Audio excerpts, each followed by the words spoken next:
Wani Nabi ke-26 Joseph Fauzan yang meluruskan kesesatan ajaran Nabi ke-25 dan kecabulannya yang maha cabulullah.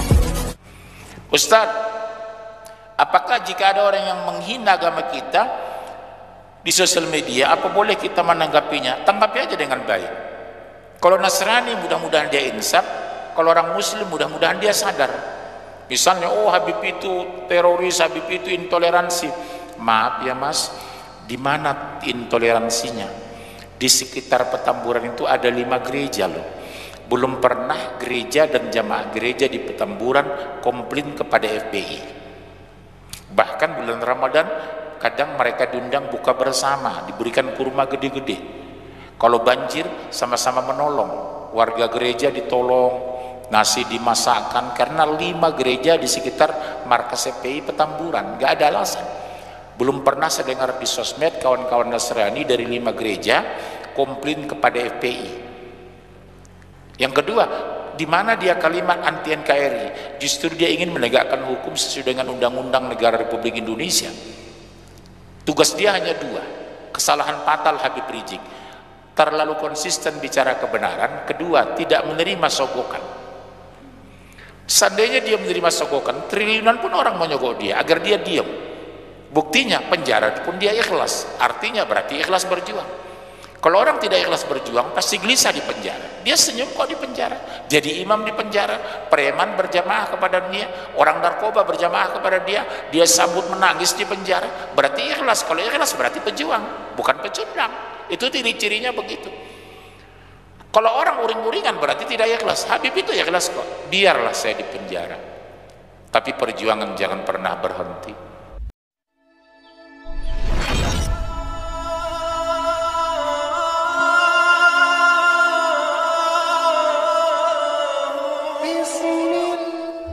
Silakan. Ini adik beliau, ini adik yang dari P3. Ada pertanyaan? Pertanyaan titipan Ustaz. Ya Allah. Silakan. Titipan ini saudara, teman atau tetangga? Teman. Dia ikut nonton YouTube ini? Iya, ikut nonton. Sekarang nonton nggak? Oh, belum lihat. Kapan dia nitip sama ibu? Kan kalau habis dengar ceramah Ustaz saya suka cerita. Dia nitip. Iya. Pesan saya sama beliau, kalau bisa jangan nitip terus, Sabtu marah. Datang aja bawa makanan, bilang enak aja nitip dulu. Iya, ada pertanyaan. Jadi dulu itu dia berusaha sewaktu dia di masa kuliah gitu Ustaz. Dekatkan Bu supaya terekam. Ya, sewaktu di masa kuliah dia berusaha menjaga diri dari perbuatan maksiat. Iya. Jadi dia sudah mengenal cowok. Saat itu memang waktu kuliah sebelumnya dia belum siap untuk menikah. Kemudian dia menemui dosennya, dosen agama. Kemudian dosen agamanya itu memberikan jalan boleh menikah tanpa wali. Nah, akhirnya dia menikah tanpa wali. Nah, itu sebetulnya hukumnya bagaimana gitu? Karena waktu itu memang orang tuanya tuh belum mengizinkan untuk dia. Dia perempuan. Dia perempuan. Gitu. Nah, udah saya jawab nggak boleh. Syarat pernikahan itu kan ada 5 rukunnya. Pertama ada pengantin laki-laki perempuan. Kedua ada wali, ada saksi mas kawin. Selesai. Kalau nggak ada wali gimana? Siapa walinya Bu? Ayahnya. Siapa lagi? Kakeknya. Siapa lagi saudara laki-lakinya? Siapa lagi saudara sepupunya? Kecuali memang orang tuanya non muslim, bisa diperwalikan. Dan harus, nggak boleh ayah non muslim menikahkan anak wanitanya, atau dia tidak boleh mengambil warisan dari ayah yang bukan Islam. Itu rukun nikah loh Bu, wali itu. Kecuali pernikahan itu dihalangi bapaknya jika pertama sudah dapat jodoh, kedua jodohnya orang baik dan orang soleh, yang ketiga tidak ada masalah syariah, dihalangi orang tua, boleh dia cari wali siapa, saudara kandungnya laki-laki atau kakeknya, itu boleh. Tapi kalau ayah ibu udah masih hidup tanpa izin walinya, tanpa alasan apa-apa dia menikah, itu nggak sah.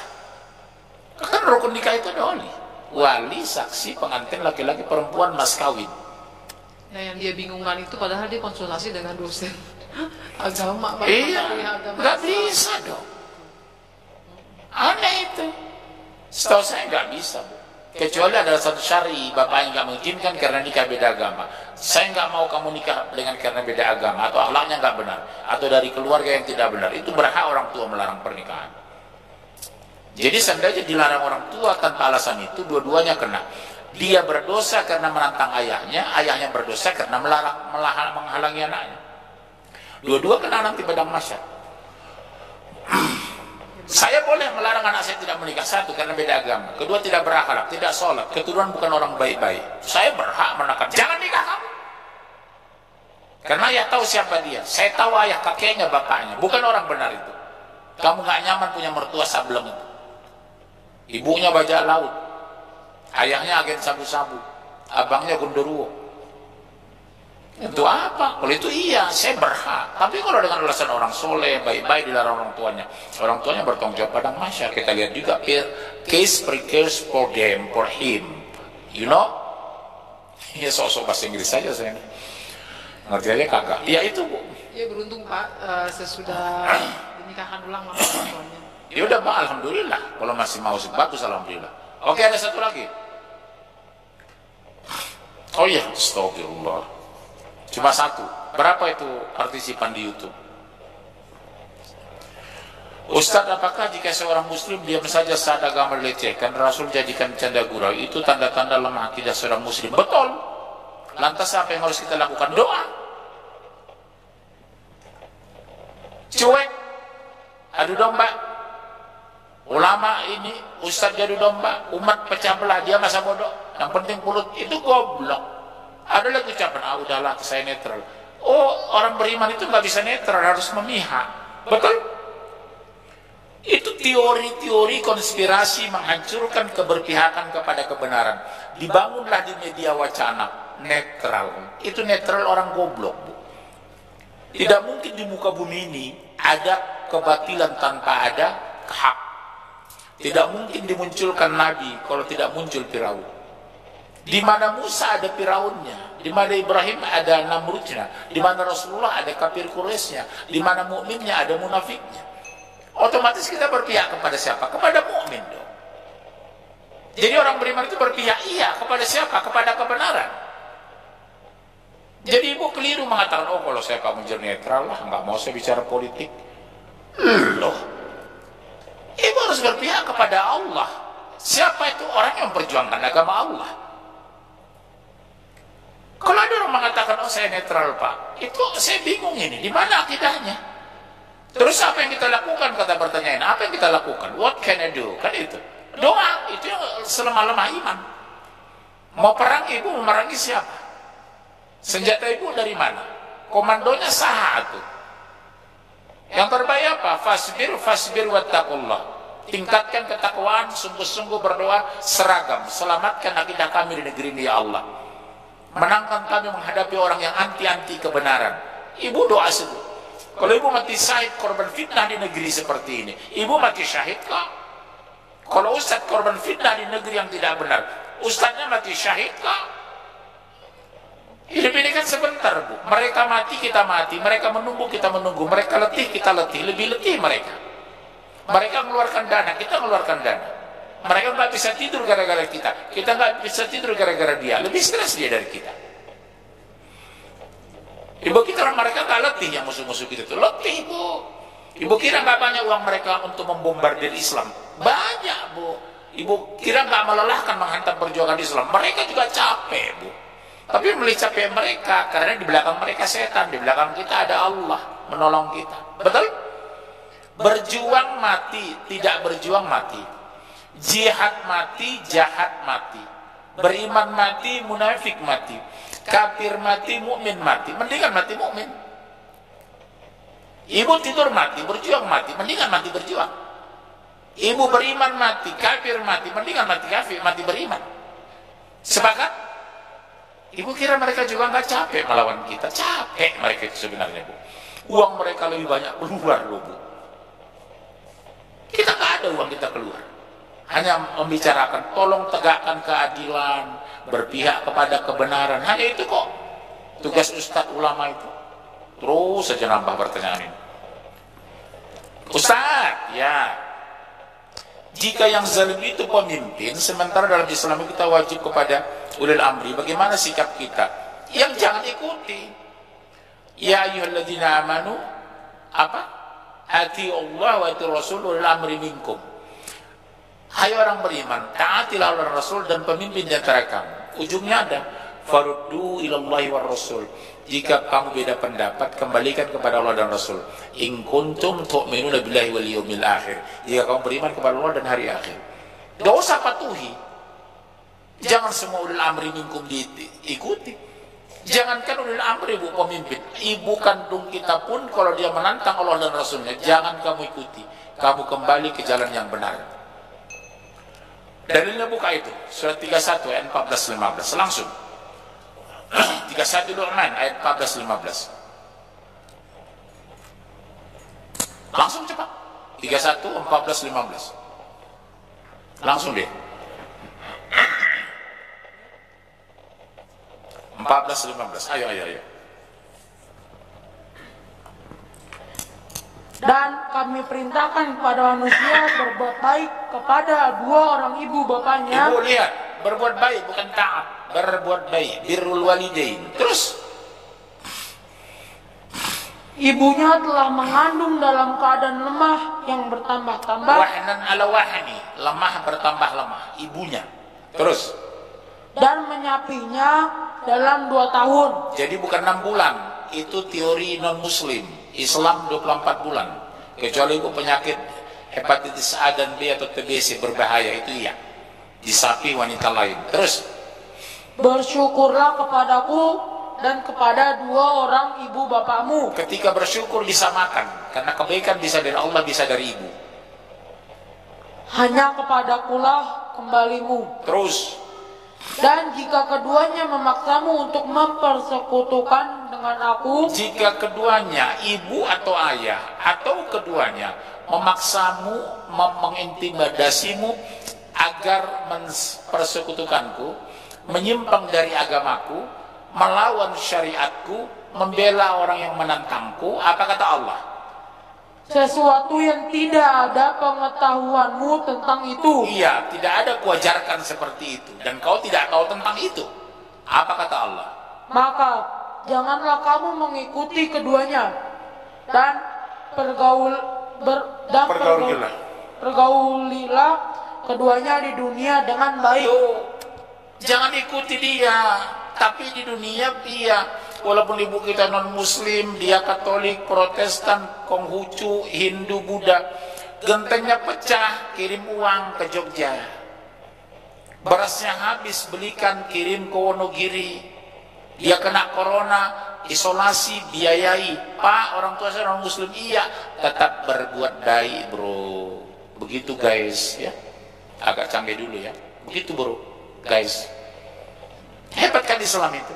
Soal dia tidak beriman, urusan dia dengan aku, kata Allah. Tapi tetaplah berbuat baik karena kamu keluar dari rahimnya, bukan rahim tetangga. Tapi begitu menyimpang dari agama, menyimpang dari syariah, menantang agama, dia mengajak kamu menantang Allah, jangan ikuti dia. Oh jomelu, cicing wae sampean, ulah kaditu kadio.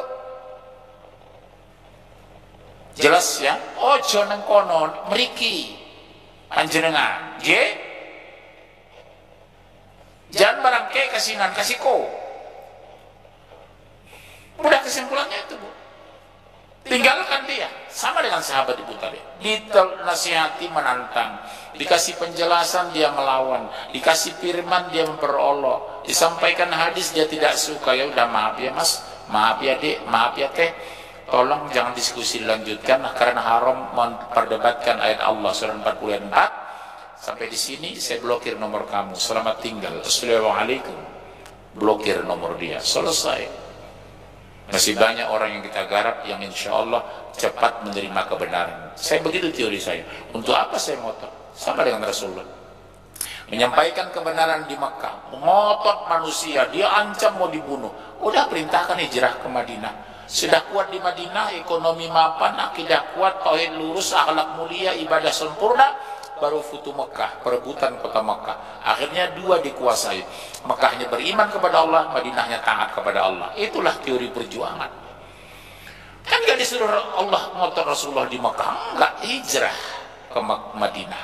Di sana lihat diterima, di sana disambut. Tala'al badrun alaina min thaniyati wada. Diterima kan dia di Madinah. Betul. Sudah kuat baru Futuh Mekah, perebutan kota Mekah. Oh, sekarang sampai sekarang sekian ribu tahun berjaya Islam menguasai Mekah dan Madinah. Masya Allah. Baldatun thayyibatun wa rabbun ghafur. Terima kasih, cukup. Masih ada lagi, la ilaha illallah. Pak, Assalamualaikum warahmatullahi wabarakatuh. Siapa yang di manusianya? Oh, la ilaha illallah. Iya, silakan. Di luar Saya kira jin. Ada suara, tidak ada orang. Langsung nama.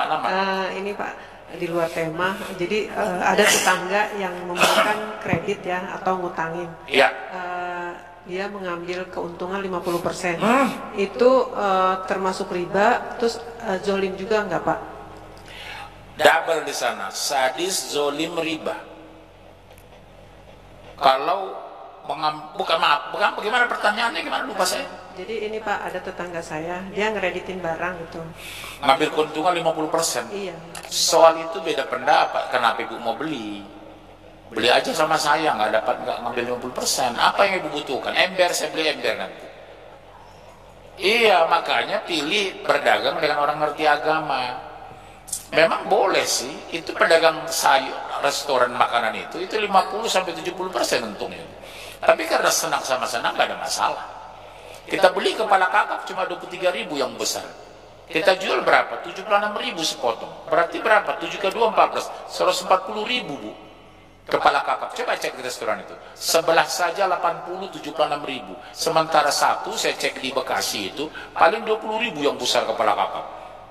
Setengah modalnya berarti 10.000. Kelapanya bumbu 10.000, cuma 20.000. Sementara mereka jual 76.000. Berarti mereka untung berapa Bu? 70% Bu. Boleh. Bukan pada keuntungan itu. Kira-kira senang sama senang enggak? Yang tidak boleh dipaksa. Ini harus kamu beli. Kalau nggak kamu beli saya bunuh. Itu berdosa.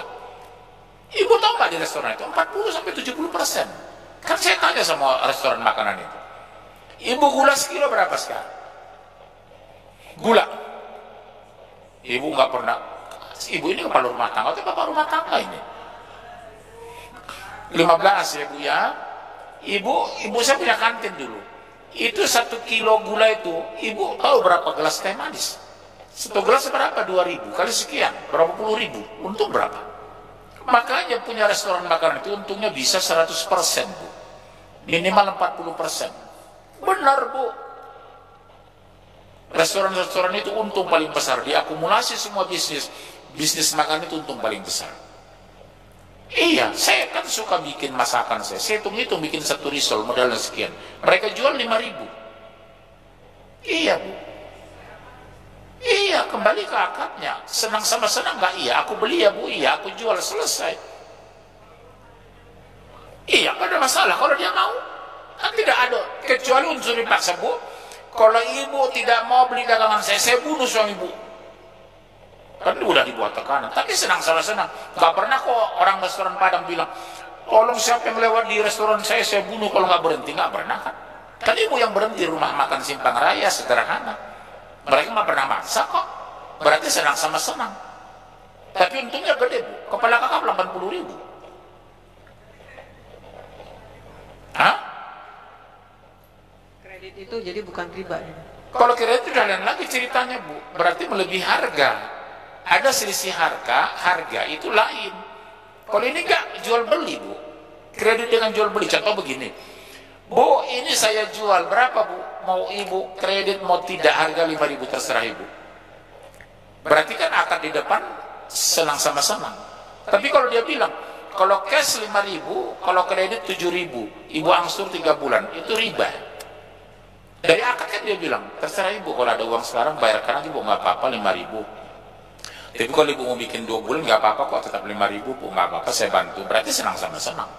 Nggak ada selisih bunga di sana.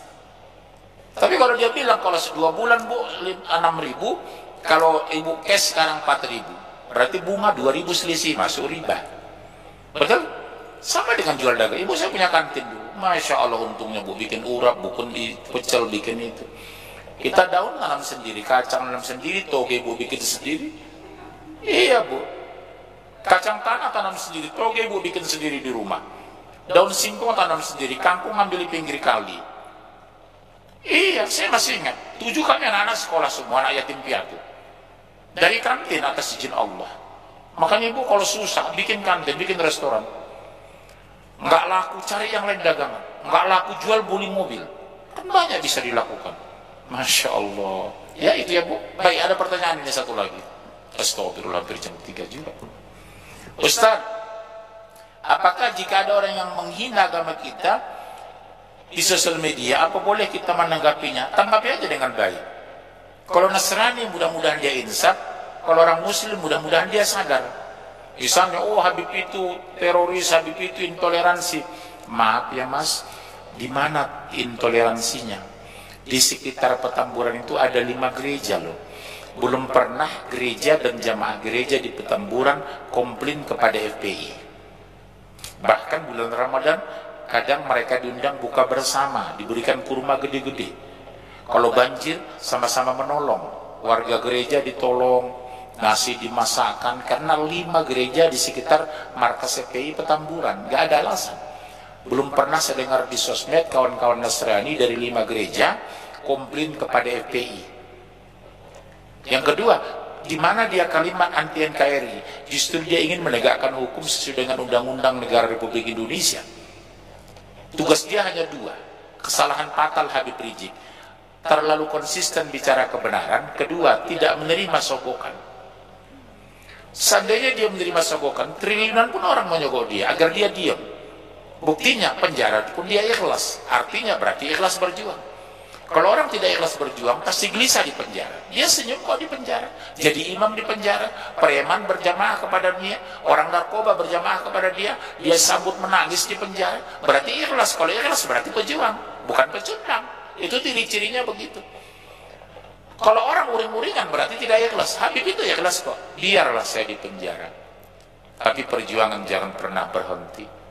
Sebenarnya dia menerima sogokan dari dulu disogok. Jangan kena Habib, saya sendiri sering disogok. Agar saya jangan tegas bicara. Sampai orang mengatakan, ngeri-ngeri kali ceramah Pak Munzir ya katanya. Kok berani kali Bapak? Saya kan bicara benar, bicara fakta, saya bilang. Nggak takut mati, tidur juga saya mati kok. Mendingan saya tidur ceramah, mati ceramah. Mati saya, tidur saya mati, ceramah saya mati. Mendingan saya mati sedang ceramah. Betul kan Bu? Berjuang saya mati, diam saya mati. Mendingan saya mati berjuang. Takbir! Gimana menang? Allah Akbar.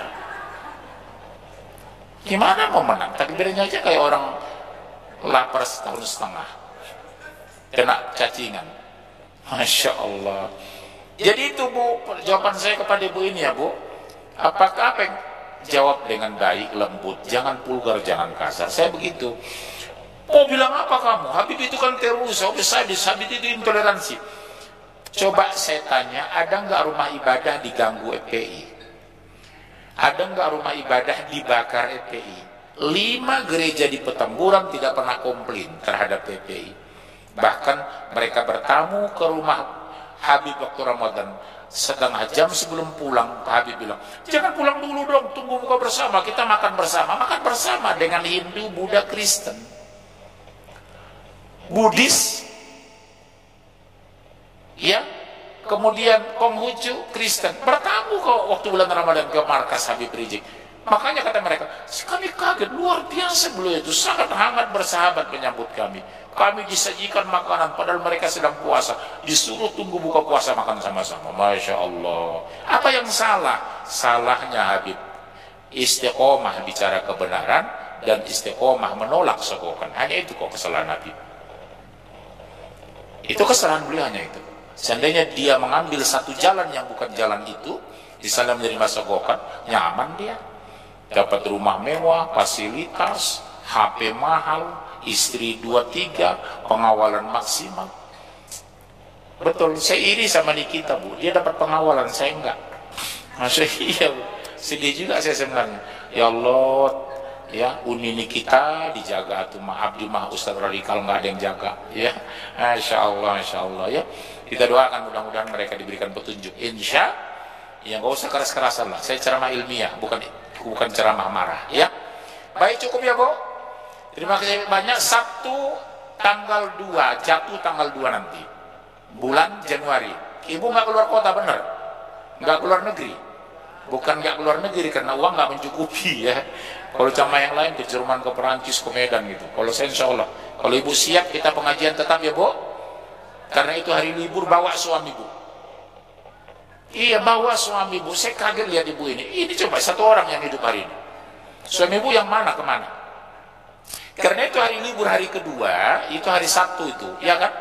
Tolong saya mohon bawa anak ibu yang SMA kuliah. Bayangkan makan siang kita gratis. Gak ada saya temukan di Jakarta makan siang lagi musim corona ini gratis. Cuma di sini. Ustadznya malah dibungkusin lah. Walau alam di sini hari ini ada ya. Iya, subhanallah. Ya Bunda ya. Saya mohon ibu bawa suami. Gak ada suami, bawa suami orang lain. Kalau dia adik ibu boleh kan? Itu kan suami orang lain. Tapi adik kandung ibu boleh nggak? Ya sudah, ibu jangan langsung negatif thinking. Cerdas mendengar ceramah saya. Boleh Ustaz, boleh. Siapa? Itu adik kandung ibu, abang kandung ibu, suami orang itu kan. Tapi abang kandung. Atuh bawa ke dia. Jelas? Ini sayang, kursi kita masih kosong, kuota kita masih banyak Bu.